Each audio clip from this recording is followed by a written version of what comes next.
ચાલો નમસ્કાર મિત્રો, આપ સૌનું સ્વાગત છે તમારી પોતાની આ યુટ્યુબ ચેનલમાં. મિત્રો, વાતની શરૂઆત કરીએ તે પહેલા જે પણ વિદ્યાર્થી મિત્રોને ટેલિગ્રામ ચેનલ જોઈન કરવાની હોય તે કરી લેજો. ચેનલને સબસ્ક્રાઇબ કરવાની બાકી હોય તે કરી લેજો અને ઇન્સ્ટન્ટ નોટિફિકેશન માટે ઇન્સ્ટાગ્રામ પેજને ફોલો કરી શકો છો. આપણે મિત્રો 2 થી 3 દિવસ પહેલા મિત્રો યુનિટ 2 ની આપણે એક મોક ટેસ્ટ નાનું એવું મિત્રો આવી રીતે લઈને આવ્યા હતા અને બહુ સફળ રહી છે. ઘણા બધા વિદ્યાર્થી મિત્રો મિનિમમ 1000 પ્લસ વિદ્યાર્થી મિત્રોએ ટેસ્ટ આપી છે મિત્રો, અને બધાના રિવ્યુ હતા કે સર આવી ટેસ્ટ લાવજો, અમારે 5-10 મિનિટમાં અમારું એક ચેપ્ટર રિવિઝન થઈ જાય ને સારું એવું સેલ્ફ એનાલિસિસ પણ થઈ જાય છે. તો એ જોતા મિત્રો ફરીથી આપણે બીજા ચેપ્ટરને લઈને આવ્યા છે. આપણે લાસ્ટ યુનિટ 2 લીધું તો આપણે આજે 1 લઈ લઈએ, પછી આગળથી મિત્રો 3 થી લઈને 14 સુધી કન્ટિન્યુ ચાલીશું. બરાબર છે? ચાલો મિત્રો, તો હવે આપણે ટેસ્ટ શરૂ કરીએ. ટેસ્ટમાં મિત્રો લાસ્ટ ટેસ્ટમાં બધાને 1 નંબર માર્ક્સ આવ્યા છે, કોઈને ઓછા માર્ક્સ નથી. અને જેને પણ મિત્રો 17 પ્લસ છે 20 માંથી, બરોબર, 20 માંથી 17 પ્લસ માર્ક્સ છે મિત્રો, બરોબર, એ બધાને મિત્રો માર્ક્સ સારા જ કહેવાય. બરોબર, બહુ સારા કહેવાય. અને બીજું યુનિટ હતું મિત્રો, એ તો ઓલરેડી 50 માર્ક્સ નું છે, એટલે એમાં તો મિત્રો બધા સૌથી વધારે પ્રિપરેશન કરજો ને કરજો. બરોબર છે? ચાલો મિત્રો, તો હવે ટેસ્ટની શરૂઆત કરીએ મિત્રો. તમારી રીતે તમે ટાઈમમાં જે કઈ કરતા હોય એ પ્રમાણે આન્સર જે છે નોટ કરતા જજો, અને લાસ્ટમાં મિત્રો આન્સર કે આવે તેની સાથે મિત્રો એકવાર ચેક કરી લેજો. બરોબર છે? ચાલો, સૌથી પહેલો પ્રશ્ન, ટર્બિડિટી માટે કયું ઉપકરણ ઉપયોગમાં લેવાય છે? બરોબર, 4 ઓપ્શન છે: ડીઓમીટર, નેફ્લોમીટર, એએએસ, સ્પેક્ટ્રોફોટોમીટર. આ 4 ઓપ્શન છે મિત્રો. 4 માંથી જે કઈ રાઈટ આન્સર આવતો એ તમારે નોટ ડાઉન કરી લેવાનું છે. લાસ્ટમાં આન્સર કી છે મિત્રો, ત્યારે આપણે તમારે એને ચેક કરી લેવાનું છે. Question number 2. બરોબર, બીઓડી માટે નમૂનાને કેટલા તાપમાને ઇન્ક્યુબેટ કરાય છે મિત્રો? બરોબર, કેટલા ટેમ્પરેચર ઉપર મિત્રો ઇન્ક્યુબેશન થાય છે બીઓડી માટેના સેમ્પલિંગનું? બરોબર, 4 ઓપ્શન છે મિત્રો. 4 ઓપ્શન માંથી મિત્રો જે કઈ સાચો હોય એ તમે ટીક કરજો.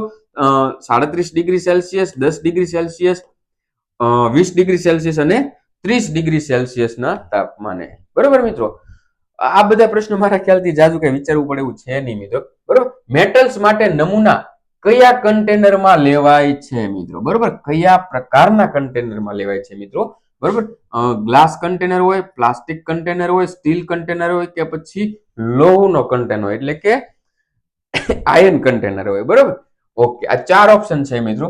4 માંથી જે કાંઈ મિત્રો રાઈટ તમને આન્સર લાગતો હોય તે તમારે નીચે નોટ ડાઉન કરી લેવાનો છે. બરોબર, ત્યારબાદ મિત્રો ક્વેશ્ચન નંબર 4, માઇક્રોબાયોલોજીકલ પરીક્ષણ માટે બોટલ કેવી હોવી જોઈએ? બરોબર, ડિફ્રોસ્ટેડ હોવી જોઈએ, સ્ટેરાઇલ હોવી જોઈએ, ગંદી હોવી જોઈએ કે ખાલી હોવી જોઈએ? મિત્રો બહુ સરળ ઓપ્શન છે. બરોબર, જે કઈ રાઈટ આન્સર હોય તમારે ટીક કરવાનો છે. 5મો પ્રશ્ન, પાઇપલાઇન માંથી નમૂના માટે શું વપરાય છે? જો ભાઈ મિત્રો, નમૂના આપણે આ ચેપ્ટર નાનું લખીને ચાલવાનું છે. બરોબર, નમૂના યુનિટ 1 નાનું લખીને ચાલવાનું છે. એના માટે નમૂના માટે શું વપરાય છે?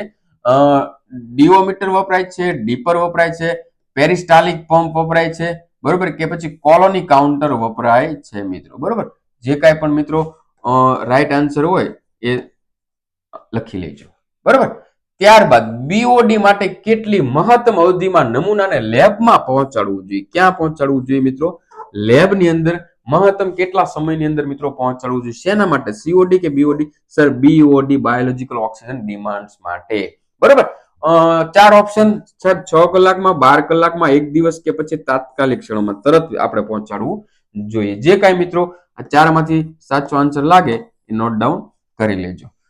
ત્યારબાદ મિત્રો 7મો પ્રશ્ન, નાઇટ્રેટ અને ફોસ્ફેટ માટે નમૂનાનું માપ કેટલું હોવું જોઈએ? 100 ml હોય, 50 ml હોય, 250 થી 500 ml હોય કે પછી 2 લિટર સુધી હોય? આ 4 માંથી મિત્રો જે કોઈ રાઈટ આન્સર લાગે ટીક કરીને મિત્રો આગળ ચાલીએ. 8મો પ્રશ્ન છે મિત્રો, બીઓડી નમૂનાને કઈ રીતે સ્ટોર કરાય?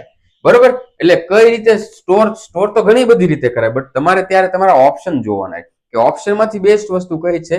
બરોબર, તો કે રૂમ ટેમ્પરેચરે તમે સ્ટોર કરશો, વોટર બાથ ગરમ પાણીમાં મિત્રો સ્ટોર કરશો 4 ડિગ્રી સેલ્સિયસ પર, કે પછી હવા ભરેલી બોટલની અંદર મિત્રો? બરોબર, આ મિત્રો 4 ઓપ્શન મિત્રો રીડ કર્યા પછી જ આવા મિત્રો આન્સર આપવા જોઈએ, ઉતાવળે ના આપી દેવા જોઈએ. બરોબર, જે કઈ સાચો હોય મિત્રો એ મિત્રો ટીક કરજો. ત્યારબાદ મિત્રો પીએચ માપવા માટે કયું સાધન વપરાય છે? સ્પેક્ટ્રોફોટોમીટર, પીએચ મીટર, ઇસી મીટર કે બીઓડી ઇન્ક્યુબેટર? બરોબર, 10મો પ્રશ્ન છે, લીડ માટે નમૂનાને કેટલી અવધિ સુધી સાચવી રખાય છે? બરોબર, કેટલા ટાઈમ સુધી પ્રિઝર્વ કરી શકીએ છીએ? 6 કલાક હોય, 7 દિવસ હોય, 6 મહિના હોય કે 1 વર્ષ હોય, ચારમાંથી જે કાંઈ પણ મિત્રો તમને જવાબ લાગે એ મિત્રો ટીક કરજો. બરોબર, ચાલો. ત્યારબાદ મિત્રો સ્ટેરિફાઈડ સેમ્પલિંગ ક્યાં ઉપયોગી થાય છે? સ્ટ્રેટિફાઈડ સેમ્પલિંગ ક્યાં ઉપયોગી થાય છે? નાળામાં, નદીના પ્રવાહમાં, મોટા તળાવ કે રિઝર્વોયર માટે કે પછી મિત્રો ઘરેલું નિકાસ માટે? બરોબર. 12મો પ્રશ્ન છે, ટર્બિડિટીના એકમ શું છે? જો મિત્રો આ પ્રશ્ન આઈએમપી છે, એક રીતે ડાયરેક્ટલી આ મિત્રો આપણને આવડવો જ જોઈએ મિત્રો. બરોબર, અને એનો મિત્રો સાચો જવાબ આપણને ખબર હોવો જોઈએ. બરોબર, 4 ઓપ્શન છે મિત્રો ટર્બિડિટીના એકમમાં. તમને જે કોઈ પણ મિત્રો સાચો લાગે એ તમારે મિત્રો ટીક કરી લેવાનો છે. બરોબર. ત્યારબાદ મિત્રો 13મો પ્રશ્ન, સીઓડી માટે નમૂનામાં શું ઉમેરવામાં આવે છે? સીઓડી ટેસ્ટ માટે બરોબર નમૂનાની અંદર શું ઉમેરવામાં આવે છે? જો આ પણ મિત્રો આઈએમપી પ્રશ્ન છે મિત્રો. ઘણીવાર આવા પ્રશ્નો છે ને બેઠા પૂછાઈ શકે છે, કારણ કે છે જેટલો આઈએમપી પ્રશ્ન. બરોબર, તો વિન્કલર રિએજન્ટ હોય, NaOH હોય, H2SO4 હોય કે પછી KCl હોય, જે કોઈ ઓપ્શન હોય મિત્રો લખવાનો છે. રાઈટ. બરોબર. ડીઓ પરીક્ષણ માટે કયો રિએજન્ટ વપરાય છે? નાઇટ્રિક એસિડ હોય, વિન્કલર રિએજન્ટ હોય, સલ્ફ્યુરિક એસિડ હોય કે સોડિયમ હાઇડ્રોક્સાઇડ હોય છે? બરોબર, તો મિત્રો જે કાંઈ હોય લખજો. દિવસે ને દિવસે મારું રાઇટિંગ ખરાબ થતું જાય છે. 15મો પ્રશ્ન, મેટલ્સના પરીક્ષણ માટે કયું સાધન વપરાય છે? બરોબર, ડીઓમીટર હોય, AAS હોય, ટર્બિડિટી મીટર હોય કે કોલોની કાઉન્ટર હોય? 16મો પ્રશ્ન, ગ્રેબ સેમ્પલ ક્યારે લેવામાં આવે છે? બરોબર, ક્યારે લેવામાં આવે છે? સતત સમયગાળામાં હોય મિત્રો, ચોક્કસ સમય, દરેક કલાકે હોય કે 24 કલાકના ડિસ્ટન્સમાં હોય છે મિત્રો. ત્યાર પછી મિત્રો કમ્પોઝાઇટ સેમ્પલ કેટલા સમયગાળાના નમૂનાને ભેગા કરીને બને છે? બરોબર, 12 કલાક, 6 કલાક, 1 કલાક કે 24 કલાક, જે કોઈ ઓપ્શન હોય મિત્રો લખજો. 18મો પ્રશ્ન છે મિત્રો, કન્ટિન્યુ સેમ્પલિંગ માટે મુખ્ય ઉપકરણ કયું? સ્પેક્ટ્રોફોટોમીટર, ડીઓમીટર, ઓટોમીટર, ઓટો સેમ્પલર કે પછી મિત્રો પીએચ પેપર છે મિત્રો. જે કાંઈ પણ મિત્રો સાચો જવાબ લાગે એ લખવાનો છે. ત્યારબાદ મિત્રો રિપ્રેઝેન્ટેટિવ સેમ્પલ શું દર્શાવે છે? ચોક્કસ સમયનું મૂલ્યાંકન દર્શાવે, કોઈ એક પોઈન્ટ દેખાવે, સમગ્ર સ્ત્રોતનું પ્રતિનિધિત્વ દર્શાવે કે નદીનું તળિયું દર્શાવે? ચારમાંથી મિત્રો જે કોઈ હોય મિત્રો એ તમારે લખવાનો છે. 20મો પ્રશ્ન અને લાસ્ટ પ્રશ્ન, પ્રિલિમરી સેમ્પલમાં લેવાનો હેતુ શું છે? બરોબર, પ્રિલિમરી સેમ્પલ લેવાનો હેતુ શું છે? રિપોર્ટ બનાવવા માટે, પહેલું સર્વે કરવા માટે, દંડ લગાવવા માટે કે સ્ત્રોત જે છે બંધ કરવા માટે? તો મિત્રો ટોટલ આપણા 20 પ્રશ્નો જે છે મિત્રો અહીંયા પૂરા થાય છે. બરોબર, હવે તમે જે કાંઈ મિત્રો નોટ ડાઉન કર્યું છે બરોબર એ પ્રમાણે હવે નીચે આન્સર કી આપેલી છે એને તમારે પોઝ કરીને બધા જ આન્સર ચેક કરી લેવાના છે. બધાએ ફરજિયાતપણે મિત્રો જે છે કમેન્ટ્સ ની અંદર પોતાના માર્ક્સ લખવાના છે મિત્રો. બરોબર, તમે મહેનત કરો છો, બીજાને ખબર પડવી જોઈએ, એમાં કોઈ વાંધો નહીં, અને બીજા માટે મોટિવેશન પણ બની શકો છો કે ભાઈ આટલી સારી મહેનત કરે તો હું કેમ નહીં. બરોબર, અને મને પણ ખુશી થાય છે, મને પણ પગમાં જોર આવશે કે નહીં ભાઈ બધા વિદ્યાર્થી મિત્રો સિરિયસ થઈને ટેસ્ટ આપે છે. બરોબર, ચાલો મિત્રો ટેસ્ટ કેવી લાગે છે એ પણ રિવ્યુ આપજો, માર્ક્સ તમારા કેવા આવે છે એ પણ રિવ્યુ આપજો, અને આગળ આપણે ટેસ્ટ શરૂ રાખવી છે બરોબર એના માટે મેસેજ પણ મિત્રો કરી દેજો. ચાલો મિત્રો વધારે કઈ ના કહેતા, અરે આન્સર કી બાકી છે. ચાલો ટોટલ મિત્રો 1 થી લઈને મિત્રો 11 સુધીની મિત્રો આન્સર કી જે છે અહીંયા આપેલી છે મિત્રો. બરોબર, બધાના મિત્રો જવાબ જે છે તમે ચેક કરી લ્યો. ચેક કરીને મિત્રો પછી તમારે જે છે આના માર્ક્સ કાઉન્ટ કરવાના છે. આગળના પ્રશ્નો મિત્રો હવે નેક્સ્ટ લઉં છું. બરોબર, જેને બાકી છે એ મિત્રો લ્યો પાછળ પોઝ કરી દો અને ચેક કરી લ્યો. બરોબર, ઓકે. બાકીના મિત્રો 12 થી લઈને 20.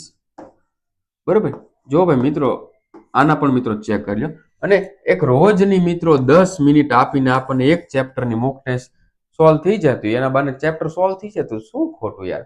જલસા કરો ને રોજ આપી દેવાની, જાગીને બ્રશ નથી કરી તોય જો ટેસ્ટ આવી ગઈ છે તોય આપી દેવાની. બરોબર, ઓકે. ચાલો આ 20 માર્ક્સ છે. હું આશા રાખું છું કે બધાને મિત્રો 20 માંથી છે એ 19 તો એટલીસ્ટ આવ્યા હોય, અથવા તો 18 પ્લસ તો મિત્રો એટલીસ્ટ માર્ક હોય જ તે. બરોબર, મહેનત હશે મિત્રો તો આરામથી આવી જશે, કોઈ વાંધો. અને જેને 17 આવે છે એને વાંધો નહીં. ટૂંકમાં કહું તો મિત્રો 15 થી નીચે માર્ક્સ કોઈને આવવા ન જોઈએ, યાદ રાખજો. બરોબર, અથવા તો જો આવે તો ડાયરેક્ટ ઇનડાયરેક્ટ સીધું જ એ વસ્તુ ખબર પડે કે તમારે આ ચેપ્ટર વાંચવાની જરૂર છે, કારણ કે એકદમ બેઝિક પ્રશ્નાવલી જે છે મિત્રો લીધી છે અને જે ક્લેરિફાય કરીને આપણને સીધા બેઠા પૂછે છે કે એવા પ્રશ્નો લીધા છે. ચાલો મિત્રો, તો વધારે કઈ ના કહેતા બધા જ વિદ્યાર્થી મિત્રોને best of luck, maximum time revision કરજો અને મેક્સિમમ ટાઈમ રીડિંગ કરજો. બરોબર, ચાલો મિત્રો, આજ માટે આટલું જ. જય હિન્દ, જય ભારત.